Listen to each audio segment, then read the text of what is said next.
Europe 1, 6h25, en ce 21 avril 2015. Aujourd'hui dans l'histoire, on voyage dans notre histoire tous les matins avec vous, Franck Ferrand, bonjour. Bonjour Thomas. Alors on va pas au 21 avril 1997, jour où Jacques Chirac a annoncé la dissolution. On va pas au 21 avril 2002, jour où Jean-Marie Le Pen s'est qualifié pour le deuxième tour de la présidentielle.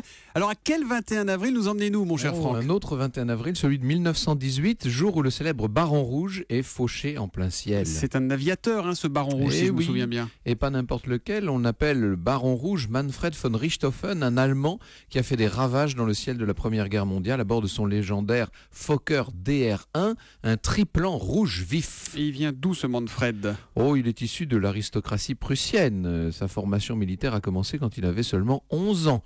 Vous comprenez un peu à qui nous avons affaire.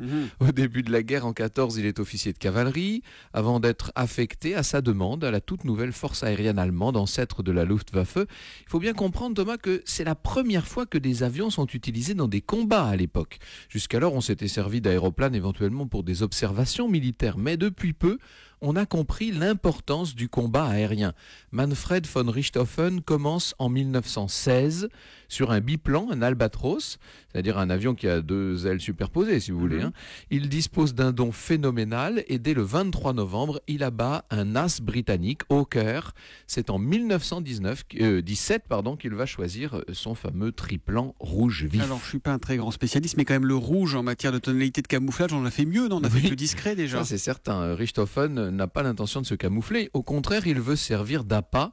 Son avion rouge vient narguer les chasseurs ennemis, les faire décoller pour être décimés ensuite par les partenaires du baron qui étaient cachés au-dessus des nuages. On assiste là au balbutiement du combat aérien.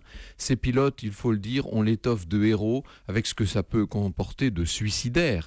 Les risques pris sont énormes et ce 21 avril 1918, le baron rouge, qui n'a que 25 ans, est abattu par un vulgaire tir de batterie de défense antiaérienne alors qu'il passait dans la Somme au-dessus des lignes alliées.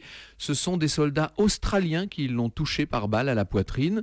Il va tout de même trouver la force de se poser et les Alliés, par respect pour cet as des as, vont l'enterrer eux-mêmes avec les honneurs. Son cercueil sera rapatrié en Allemagne seulement en 1925, acclamé par la foule comme un des grands combattants de l'histoire. L'histoire qu'on retrouve avec vous tout à l'heure à 14h, vous nous parlerez de quoi, Franck? Nous recevrons Henri Guénaud pour évoquer son héros à lui, Charles de Gaulle. Eh bien très bien, rendez-vous au cœur de l'histoire à 14h sur Europe 1. Tout à l'heure, Franck. Bonne journée.